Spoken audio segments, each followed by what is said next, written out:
وعلیکم السلام ورحمۃ اللہ وبرکاتہ۔ اللہ رب العالمین خیر و عافیت میں رکھے اور مزید تحقیق کی توفیق عطا فرمائے، بدعات، خرافات اور شرکیات کا قلع قمع کرنے کی بھی توفیق عطا فرمائے۔ سوال یہ تھا کہ آج کل ایک پوسٹ نادانوں کی طرف سے فارورڈ کیا جا رہا ہے کہ جو شخص جمعہ کے دن والدین کی قبر کی زیارت کرے گا اس کے اتنے اور اتنے فوائد ہیں، تو کیا یہ بات درست ہے؟ اس کا جواب یہ ہے کہ قبر کی زیارت کے لیے کوئی ٹائم، کوئی دن، کوئی ہفتہ اور کوئی مہینہ متعین نہیں ہے، عام ہے۔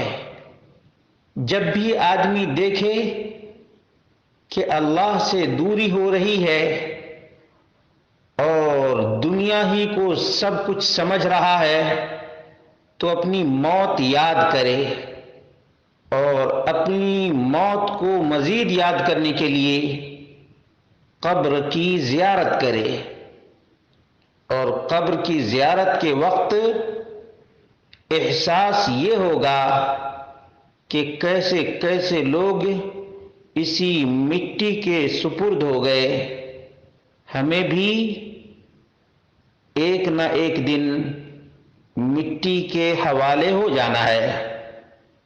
لیکن جمعہ کی تخصیص والدین کی قبر کی زیارت کرنے کے لیے یہ بالکل من گھڑت، بناوٹی اور بے سروپا ہے۔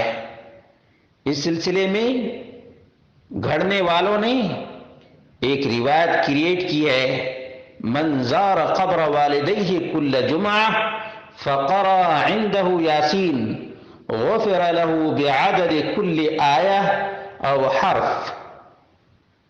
جو بھی ہر جمعہ کو اپنے والدین کی قبر کی زیارت کرے اور قبر کے پاس سورہ یاسین پڑھے تو اس کے ہر آیت اور حرف کے بدلے گناہ معاف کر دیے جائیں گے۔ یہ روایت موضوع اور من گھڑت ہے۔ ابن عدی نے کہا باطل لا اصل لہ۔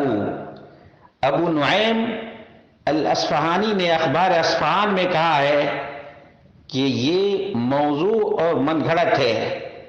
علامہ ابن الجوزی نے الموضوعات جلد نمبر 3 صفحہ نمبر 239 پر موضوع اور من گھڑت قرار دیا ہے۔ علامہ سیوطی نے اللآلی المصنوعہ میں جلد نمبر 2 صفحہ نمبر 440 پر من گھڑت، موضوع اور کریٹڈ، فیبریکیٹڈ کہا ہے۔ اسی طرح سے شیخ ناصر الدین الالبانی رحمہ اللہ نے السلسلہ الضعیفہ والموضوعہ میں اس روایت کو من گھڑت، بے اصل، بے سروپا اور بے بنیاد قرار دیا ہے۔ اس لیے جو لوگ والدین کی قبر کی زیارت کے لیے جمعہ کا دن خاص کرتے ہیں انہیں اللہ رب العالمین سے ڈرنا چاہیے اور دین میں اضافہ نہیں کرنا چاہیے، ورنہ اجر و ثواب کے بجائے پاپ اور گناہ ہوگا۔ اسی طرح سے جو لوگ اس میسج کو فارورڈ کر رہے ہیں بلا سوچے سمجھے اور بغیر کسی تحقیق کے، انہیں بھی اللہ رب العالمین سے ڈرنا چاہیے، بدعات اور خرافات کو فارورڈ نہیں کرنا چاہیے، کیونکہ بدعت ضلالت ہے، گمراہی ہے۔ کل بدعت ضلالہ وکل ضلالۃ فی النار ہے، جہنم کی بھڑکتی ہوئی آگ ہے۔ اس لیے مسلمانوں، تحقیق کا جذبہ پیدا کرو. رب کائنات نے تمہیں تحقیق کرنے کا حکم دیا ہے. یا ایھا الذین آمنوا ان جاءکم فاسق بنبأ فتبینوا، تحقیق کر لو، کوئی بھی خبر ملے تو